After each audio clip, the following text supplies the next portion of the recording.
ici, l'ouverture opposable ici en diagonale. Ici dans le salon, l'ouverture opposable elle était en ligne droite. Alors on continue.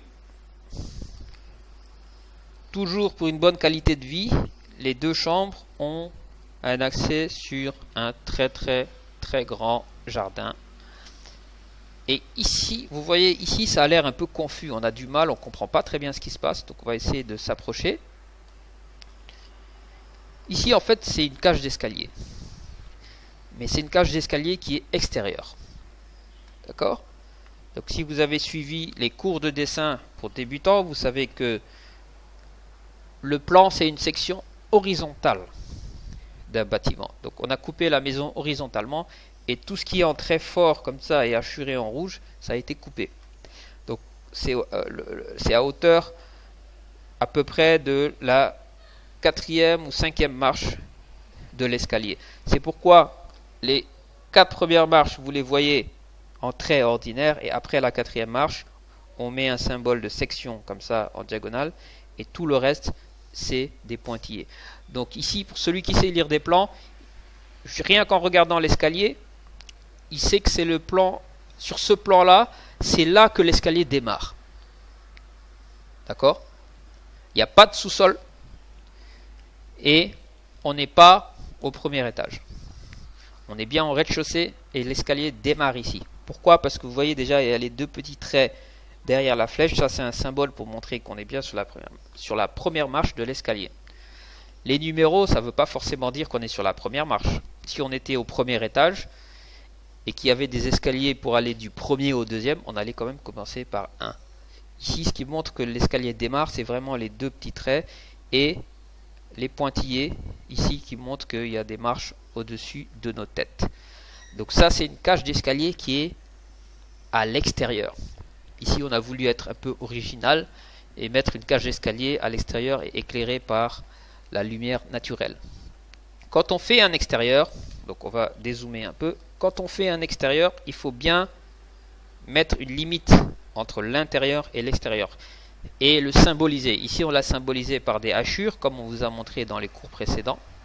Et vous voyez que les hachures en diagonale, elles entrent jusque dans la cage d'escalier. Ça veut dire quoi? Ça veut dire que tout ça, c'est dehors. Et ça, c'est juste un muret.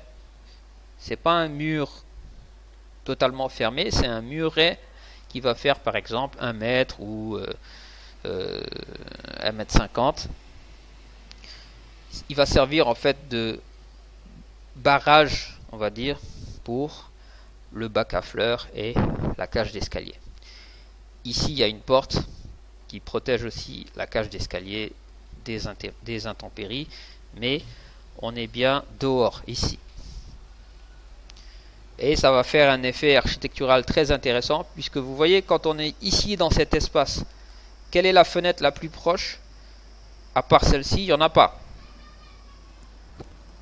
Peut-être là, ici on a mis PV sur ces portes, ça veut dire qu'elles sont vitrées, il y a un peu de lumière ici, mais quand on va plus loin, ici on est dans l'obscurité normalement. Mais non, finalement, puisqu'il y a une source de lumière là, et c'est une source de lumière avec des plantes au milieu, donc ça va faire un effet un peu aquarium qui va venir éclairer cet espace. C'est ce qu'on appelle un acte architectural, d'accord? L'architecture, c'est pas juste de dessiner de la maçonnerie, c'est quand même lui donner vie en faisant des petits jeux comme ça, qui vont apporter quelque chose, apporter de la qualité. Comme par exemple ici, les doubles marches. Vous voyez que quand on entre, donc l'entrée c'est là, la flèche grise, quand on entre, si on prend tout de suite à droite, on descend 2 marches. Vous voyez la flèche, ça veut dire le sens de la montée. Donc quand on va de là à là, on est descendu de 2 marches et on a un petit espace sympathique en face d'un jardin. Voilà un peu les qualités architecturales qu'il faut essayer de mettre dans un plan. Donc on récapitule rapidement. Arriver plutôt par le centre de la maison, ça permet d'économiser de l'espace dans la distribution. Une fois qu'on est au centre, essayez de bien différencier les parties publiques des parties communes. La cuisine, on peut la mettre dans les parties publiques ou les parties privées. Pas communes, privées, pardon.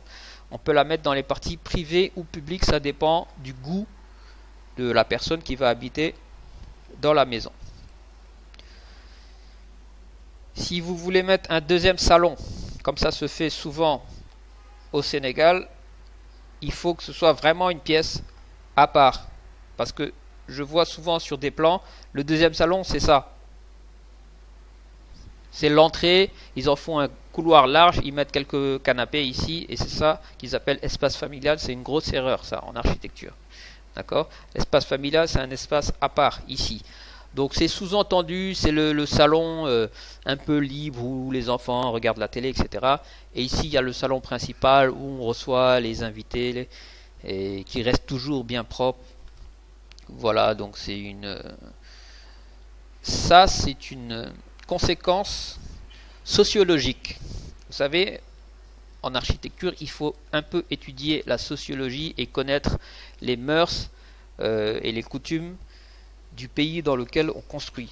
Si c'était ici, par exemple, je vais pas dire aux États-Unis, puisqu'aux États-Unis il y a plusieurs climats, mais en Europe, par exemple, en Europe, on aurait fait des plus grandes baies vitrées. D'accord? Il n'y aurait pas eu juste une ouverture comme ça, non. On aurait fait des grandes baies vitrées, puisqu'en Europe, on est à la recherche du soleil. Aussi, il y a une tendance en Europe, c'est un peu de supprimer les séparations.